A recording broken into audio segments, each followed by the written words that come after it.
கர்த்தருக்கு ஸ்தோத்திரம். 7th ஜூலை இன்னைக்கு ஆண்டவர் உங்களை பார்த்து சொல்கிற வார்த்தை என்னன்னு பார்த்தீங்கன்னா, புதிய காரியம். இதோ நான் புதிய காரியத்தை செய்கிறேன், இப்பொழுது அது தோன்றும். ஏசாயா 43:19 இப்படியாக சொல்லுது. இந்த வார்த்தை யாருக்கு கொடுக்குறாங்கன்னு பார்த்தீங்கன்னா, ஆண்டவர் இஸ்ரவேல் மக்களுக்கு கொடுக்குறாரு. என்னன்னு பார்த்தீங்கன்னா, இஸ்ரவேல் மக்களுடைய கண்களுக்கு முன்பாக அநேக காரியங்களை ஆண்டவர் நிகழ்த்திருப்பார். அந்த நேரத்துலையும் கூட அந்த மக்கள் நம்பாமல் இருக்கும்பொழுது தான் ஆண்டவர் இந்த வார்த்தையை கொடுக்குறாரு.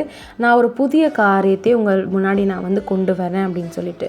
நம்முடைய வாழ்க்கையிலையும் அப்படி தான். கர்த்தர் நிறைய நேரத்தில் நம்மளை ஒரு காரியத்தை தோற்றுவிப்பார். ஆனால் அதை நம்பவே மாட்டோம். இப்போ உங்களை பார்த்து ஆண்டவர் சொல்கிறாரு, ஒரு புதிய காரியத்தை செய்கிறேன், அது இப்பொழுதே தோன்றும். ஒரு வேலை நம்மளுக்கு வேலை இல்லாமல் இருக்கலாம், இல்லை எனக்கு நல்ல காலேஜ் இல்லாமல் இருக்கலாம், எனக்கு நல்ல ஒரு ஃபேமிலி இல்லாமல் இருக்கலாம் அப்படின்னு சொல்கிறவங்க இன்றைக்கி இந்த வார்த்தையை நீங்கள் விசுவாசிங்க.